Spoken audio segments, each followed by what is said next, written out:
And welcome back, folks. Grab your popcorn and drink a choice. This is TNC at the movies. Don't forget about Knuckles. And we're back again for another episode. Tiny, what are we reviewing today? Today we're reviewing Flight Risk. All right, before we begin, this episode and channel is sponsored by Music Depot, located right here in the heart of the Bay, Hayward, California. If you're local, come on by on B Street, buy a guitar. Otherwise, the Reverb link is below. Music is also provided by Studio Pete's, who is available on Spotify, YouTube channel, also linked down below. And we just want to go ahead and remind you one more time to like, share, comment, and subscribe. Please, we do have a goal of 100 subscribers that we're trying to get to.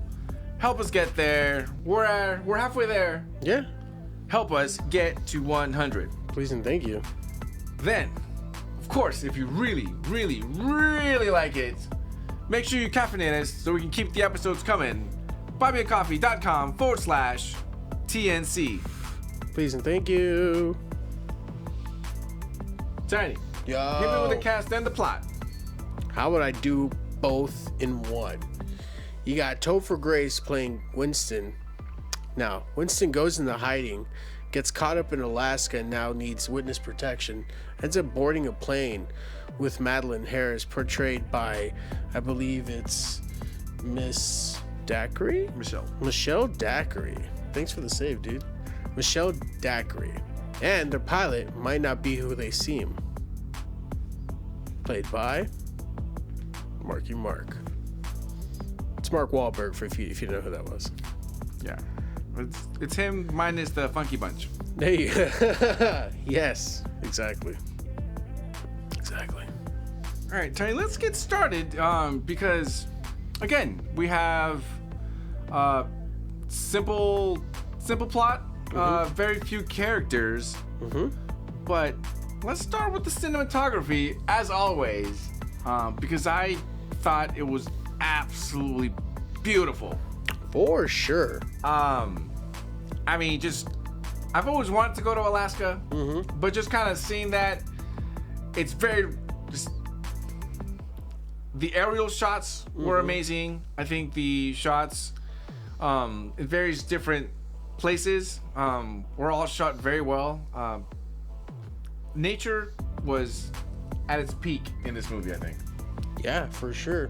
You know, there was a shot where they were going over an abandoned boat, and I think I even asked that. I was like, "Is that real?" Like, I couldn't tell. I still have no idea. I haven't looked it up or anything. But if it's real, wow. And if it's not real, also wow. Because like, great shot. If not great scene that was produced by CGI. Okay. Well.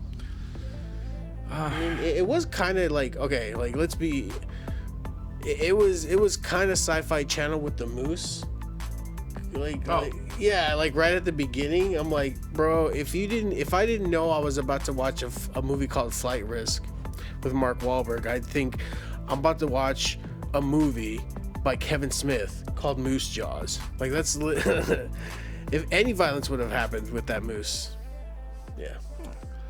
And so, I do want to bring up, because I think this might be relevant, because when we went to go watch this movie, up until we watched it, I had seen 0 trailers. I had seen the poster, but that was it. And I honestly, you know, up until we were in there and the movie started, I had no idea what to expect. All I know was that it's called Flight Risk, and you know, Marky Mark and Eric Foreman are in it. Yeah. Right? That's all I know. And I think the product that with the end results, spectacular. Oh yeah. So it's all thanks to one gentleman. That's Mel Gibson. Love him or hate him, take him or leave him, you're still gonna get another Lethal Weapon.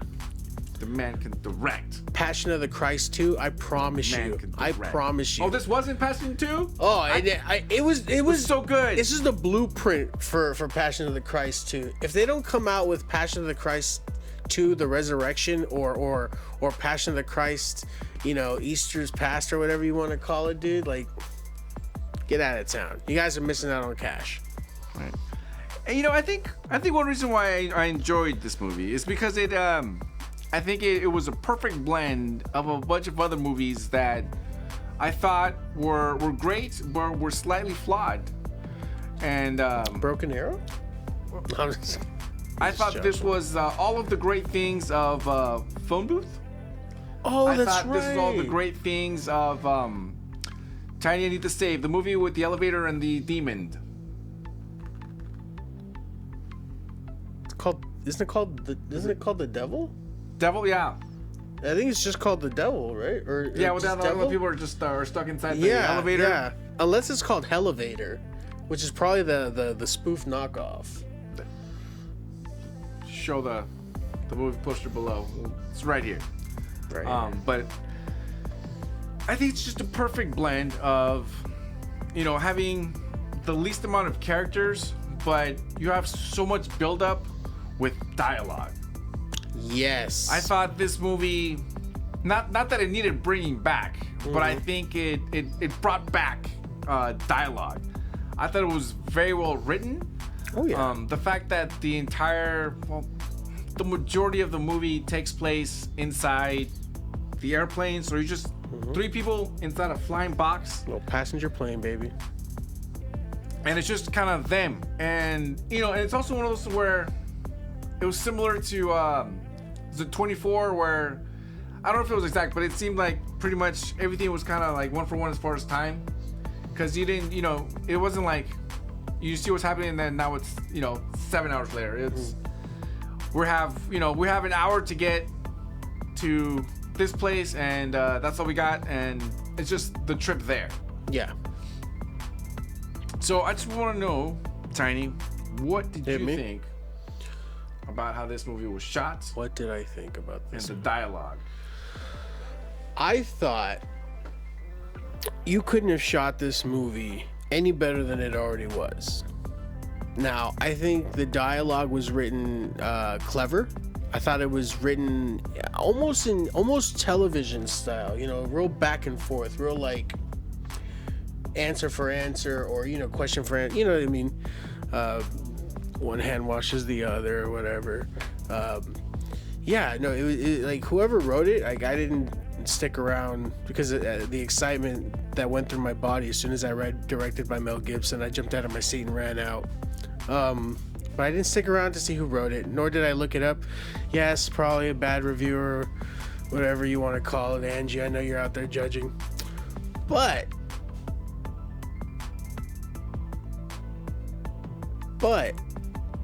I thought you couldn't, like I said, you couldn't have shot this any better. Now, could you have had like shots of like wildlife or whatever else is in Alaska? Shoot, you could even have done this when it's like when do they have like don't they have like perpetual night for a little bit? Yeah. So you could have had the movie in like during that time, right? You could have added layers to it. Did it need it? Nah. But yeah, no. I think like what was the second question? Besides the how it was shot? Oh, just the characters and the dialogue. So I answered you. Okay, I guess you can cut me off. Sorry. And I think because there was very few characters that took up most of the movie, I think I want to talk about specifically their roles and how their portrayals. Because I thought Topher Grace, I've always thought he was very underrated, but after seeing this movie, or maybe it's just because the role was just so perfect for him. Yeah. So I was like, why isn't he in more movies? Right? That's what my notes say, dude. I'm like, put him in more movies now. Why isn't he in more movies? It's not too late to cast him as Spider-Man. It really is not. Here at TNC is where random actors catch strays and if Michael Cera can make money, why not here? Yeah, why not Topher Grace, man? I think Topher deserves some Michael Cera type money. For sure. Because, you know, he at least, maybe he's not monotone. He has these, you know, the duotone, bitone. You know, hey, he's got more than one tone. Anyway, should play Norman Bates in a remake of Psycho. That would be, oh my god, that'd be creepy. That would be creepy. But I thought that he did a great job. Now, Mark Wahlberg, unsurprisingly, I thought he did a hell of a job. He does that thing where he acts. It's a slight, you know, it's a very it's a balance between acting and overacting. Where like he's just, I don't know. You know, I guess I appreciate when someone is acting and they just kind of make me crack a smile because I'm just like, I like it. I don't know. Yeah, for sure. I think it's like you know, he's having fun with the material. Yeah. Like he read that and he's like, oh, I can't wait to twist on frickin' Topher Grace's nip real quick in this scene. You know what I mean? Like, I think he enjoyed himself, and that's probably exactly why you were able to enjoy yourself too. You know? Yeah, I think it's the power of movies. He very, very, very much intertwined himself into this character. Yeah. Very believable. I mean, just sadistic. Yes. The things he proclaimed to have done, or the things he says he will do, like all that, like it. I was imagining all the foul things he was describing, right? And I a little bit of me kind of wanted to see an end result of all his talk, right? This is why I'm now campaigning for it too. Bring him back. You know you can. Yeah. And you know, and there's a part of me that was almost wanting to also kind of compare him to a fleshy Terminator. Yeah. Where resilient. He's resilient, and you know, just when you think you got him down, he just kind of gets up, and then he just starts doing whatever he has to keep going. Dude, he maimed himself. Freaking broke his own thumb. Dude's insane. Pretty sure he's the type of dude that will shoot through himself just to get to you. And was it Michelle Thackeray? Yeah. Her portrayal of Madeline Harris. I liked it. I enjoyed the character portrayal. I thought that some of it was a little cliche. In kind of just her backstory, and was just had a mishap. Riding what do they call it? Riding desk or flying the desk or something? Okay, yeah. And I want to just talk about it now because it sort of kind of took second place on my favorite scene situation, because we'll talk about that next. But it was just the absolute, like, the buddy cop kind of cliche where you know, they're flying the desk, and then you're like, why are they flying the desk? And then you get some like outlandish story and some tragedy that happened when it's like, and sometimes it was their fault and other times it was kind of their fault, but it was still tragic, and it was just part hilarious, part tragic, part just very well done. Very well done. What do you think about her character? I thought her character was done nicely. I only ever seen her in one other thing, and that's Boy Kills World. I do highly suggest it if you can't find it. I don't know where to find it either. I mean, just order it on some sort of website. So I can't really compare her too much to anything that I've seen. So I mean, she did great because she was a serious killer, or at least serious and in charge of some sort of organization. she was some sort of head honcho to this rich family in this movie, but in this one she's playing the down on her luck, I guess you would say. Yeah. But you know, it picks right back up when she's, you know, selected for this mission. She portrayed her was it her woes, like it was tragic when she was telling her story, and but you can also see everything, like when she's like having fun, like talking to the gentleman who's assisting her in flying the plane. Like, she looks like she's having fun. She's cracking smiles, which makes me crack smiles. And it's just one of those things where it's like she was very believable in her portrayal of. Like, honestly, I don't know any air marshals. I don't really remember any movies at the top of my head with an air marshal that's prominent for me to be like, yeah, that's how an effing air marshal should do it, right? But like, I think just her bringing a human aspect to what you wouldn't really want to humanize, like you really like unless it's a movie about officers or a movie about firefighters, they're really just like background characters or just like quick, like in your way type plot devices, right? Like, you'd be like, let's say Jackie Chan and Chris Tucker in Rush Hour. They were like, well, to us, like, we knew there were the good cops, and then there was the a-hole cops, right? The ones that didn't want him to join. And in the end, they offered him a badge, and he's like, "Oh no, you could take that badge and shove it up, you know, all the 14 classified." Yeah, all the way up." And then so like that, like she there was no predetermined way of me to think of her. So the way she portrayed it, enjoyable as heck. Really enjoyed her performance, which makes me want to seek and find more things that she's in, so I can, I guess, enjoy her acting more. Yeah, okay. Sorry if that was complicated, but I got it out. Well, you know, hey, let's simplify a little bit, Tiny, because Talk to me. With such a small selection, who's your favorite character in this movie? Yeah. Oh man, you know, it's hard.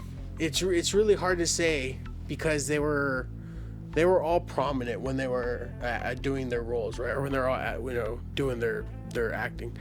But if I had to choose, gosh, it's a toss up between Daryl and Winston. You know, I think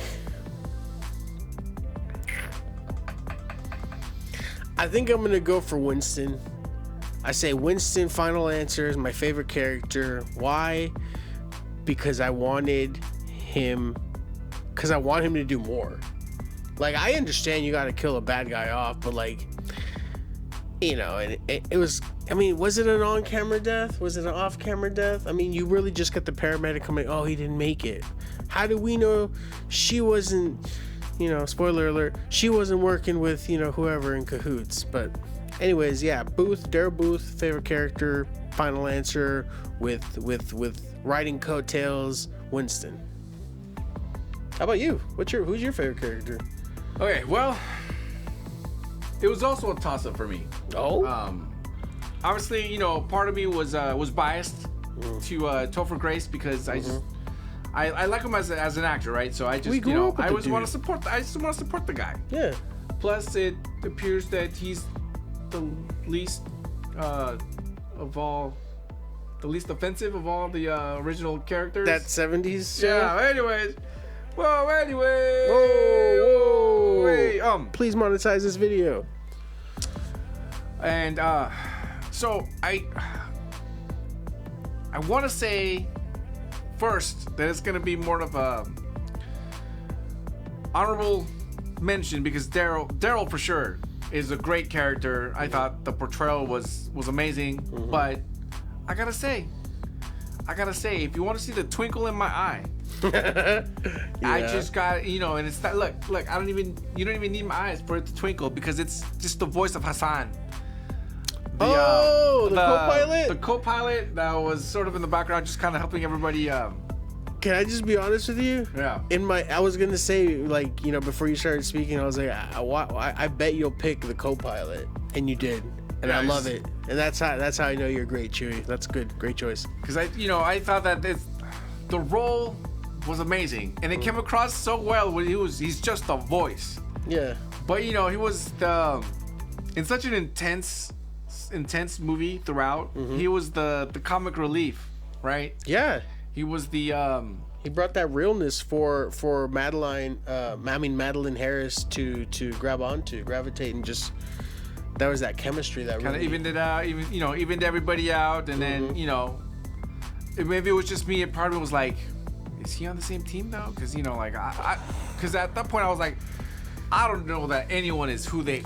Anyone can be anyone. Anyone.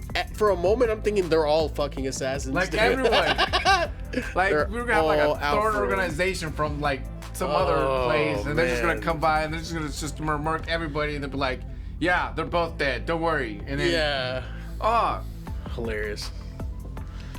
It's a plot to Austin Powers. Hassan is definitely my choice as far as the favorite characters. I thought just the contrast and the comic relief on such an intense movie is what did it for me. Yeah, and the cool part is he was comic relief. On top of the comic relief, you're already either by because it's funny, or just by just pure secondhand like what the F is going on type stuff. You know what I mean? Because Topher brings the funny, is funny, and like you said with Mark Wahlberg's acting, he tight ropes that fine line between hammy and just passionate, right?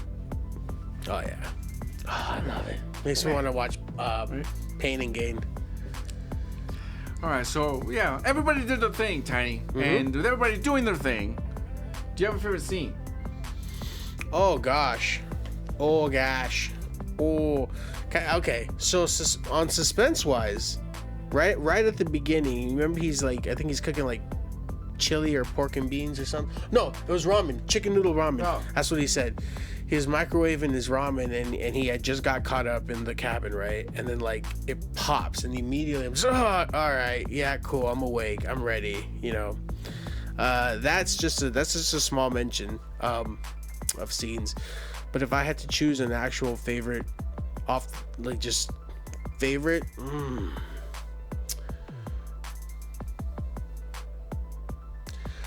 think when he's breaking his thumb. So he's breaking his thumb. He's purposely, maiming himself to get out of the handcuffs, and he's just, like you said, Terminator, relentless. Like he's on a mission. Anytime he was just like speaking that foul stuff, like on the things he would do or things he says he's done, like all that, favorite. I need Mark Wahlberg to play more psychos. That's it. He makes it such a good psycho. So good, dude. Like I can see. Nah, let's not. But I can see why some people don't appreciate him, because they might not think he's acting. More Mark Wahlberg, please. Well, I have. You have a favorite scene? I'm gonna categorize it not so much a scene, but as a moment, because it happened a little bit after what you got as your favorite situation. Because my favorite moment, dare I say, is when Madeline and Winston were they're hanging out on the front seat, kind of talking, and we as the audience just found out that Daryl freed himself. Yeah. And he has the knife, and he just goes. There's no warning. He just goes up and goes, and he just stabs him right in the chest. Right in the chest, dude. And immediately, I was like, oh my god, this is like in I don't know if you've ever seen the episode of It's Always Sunny in Philadelphia with the McPoyles, when it was like, stab somebody, and then it just goes, ah, and then he stabs his own brother, and then he goes, ah.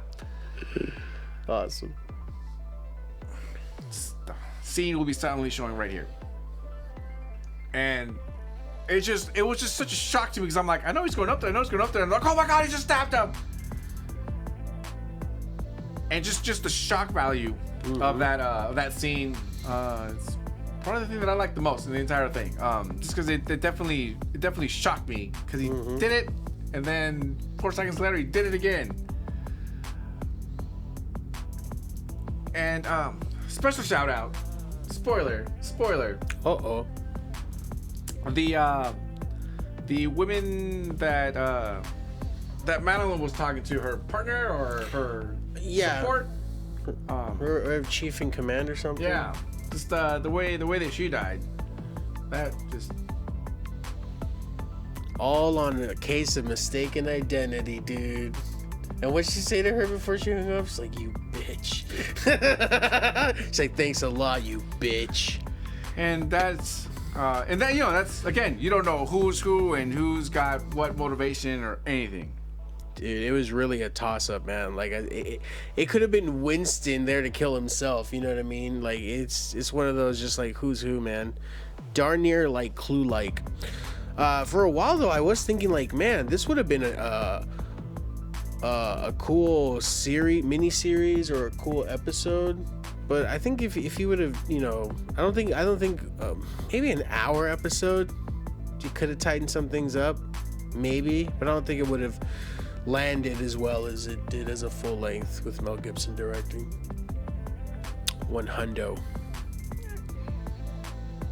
right, Johnny. Final thoughts? You got a grade?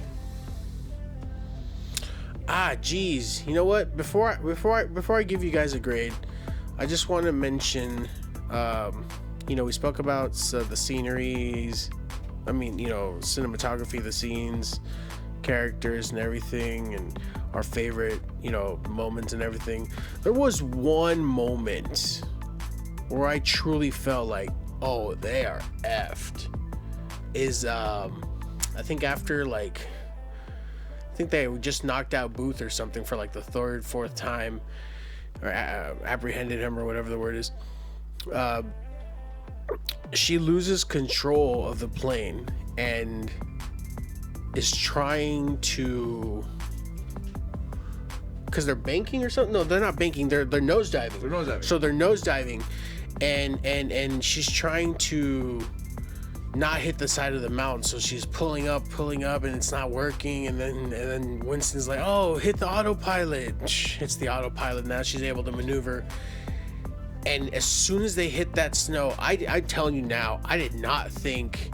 I thought maybe it would have been Winston and the dude, and that's it. Like, no more Madeline, and it would have been one of those like run away in the snow handcuffed, like I'm gonna come get you, you're dead type of things. I really thought it was gonna end in the snow on some plane crash thing, but it didn't. But that right there, that like the subverting my expectation and also like allowing me to have that thought and like create my own, narrative, even though that's not what was gonna happen. It was just fun. Good movie, great fun, funny, well written. I want to say beautiful. I think I just enjoy looking at the snow and snowy peaks and I did get a little fear looking at that shipwreck. No fan of the ocean, people, at all. So to see that kind of bring a little bit of reality fear, but good movie. I think I'm gonna go ahead and give this one. I mean, how many times can I say good movie? Don't take shots now. I think I'm gonna give this movie. Let me see what my notes say, because I might change my mind on some other ones. All right. Oh, I don't think I will change my mind. A+. A+ for Mel Gibson's 5th outing as a director, maybe, right? You got Passion of the Christ. You got that one army movie, Something Hill, not Hamburger Hill, that he did not direct that. Flight Risk.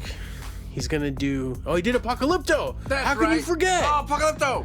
Oh man, imagine. Okay, I'm getting off track. I give this movie an A+. It It was a great time.